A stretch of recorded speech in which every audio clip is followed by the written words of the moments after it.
So, I do vlogging every once in a while, as you guys know, and I used to use this lens right here, and this is the Canon 16 to 35. You guys may see that if it decides to focus. Yeah, 16 to 35 right there. And it's the EF lens. It's not the RF lens. It's the older lenses. But even the new RF lenses, when you shoot it full wide with a lot of them, especially with walking or shooting towards yourself, you get this weird warble, little weird thing, that kind of jello-y thing that goes on the outside. So, firmware update. Now this firmware update, depending on the camera, I think supposedly if you get like the R5 version of this, it does this feature. It supposedly helps, but also will help with overheating, shooting in 8K and all this kind of stuff. Some people are saying that they can pretty much shoot unlimited. Now I haven't had much of an issue really with my R6 for any kind of overheating. I have a Sony ZV-E10 up here that shoots 4K. This one will overheat way before my R6 does. So this is more of my concern, and it's up here. But they have released, and I believe the firmware is different depending on the camera, but it's firmware 1.6 for the R6 and R5. It's 1.2, I believe it is, for the R3. And I think like the R10 or whatever it is, and maybe the R7 got it as well. But a whole bunch of cameras got this new update. Doesn't look very large right here. It's 50, let's say 58 megs, and that's the Mac version. So all we're going to do today is we're going to do two things. I'm going to download this. Well, it's really just one thing.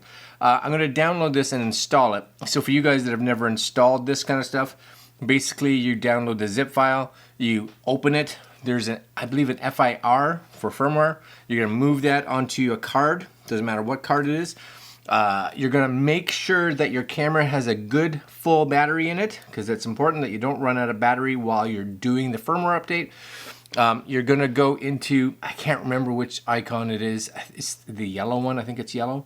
And it says firmware update. Basically, you make sure your card is in. You hit the firmware update. It'll tell you what you have, and if there's a newer version on your card, which there will be, you'll hit the update button and you'll sit back and wait.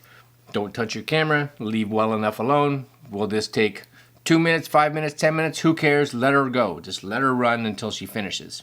Then you have new firmware update. Key again is, will this lens be worse? Let's do it the other way. Will this lens be better after the firmware update? So I'm actually going to go out now and I'm going to shoot some stuff, just me walking with this full 16mm. I am going to have the IBIS turned on the R6. I'm going to have the image stabilizer turned on this. Now I don't believe that they work in harmony with each other, but we'll find out, because important for us to know if this will fix much or if anything. Okay, so I'm a bit of an idiot. I literally shot that part downstairs, and I was all excited. I just started the firmware update without actually going out and shooting this walking part. So this is after the firmware update. Yeah, so we're walking right now and just using the EF 16mm. So one of the things to look at is up here, like, where am I? Up here in the corners, right? Because in the corners here and here and here, that's where I found like the biggest issue was, I'm so not used to shooting with these big cameras outside. Anyways, that was the issue. So when you were walking, you got this horrible wobble in the corners, right? It's just this jello-y look. So you guys should be able to tell now if that's better. Now I don't expect it to be perfect, but my hope is that you guys will be able to get an idea at least, and you can compare it to yours. But this is the 16 to 35, and we're just doing a nice walk, right? Using, again, I have the IS turned on the camera, and I have the IS turned on the lens, but I don't think they work in conjunction with each other like the RF lenses do. So this will be the end of this video. Hopefully this part gave you an idea how the firmware affects those of us that are using, now I'm using the Canon adapter, the EF to R Canon adapter with the 16-35 EF lens, and hopefully that gives you guys some idea if it's good. And again, the other thing I think with the R5 is that you should be able to get some longer recording times. Some are saying it's pretty close to infinite, so that's pretty awesome.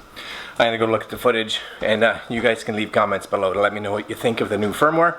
If you don't have it, go get it, and that's it. See you guys later.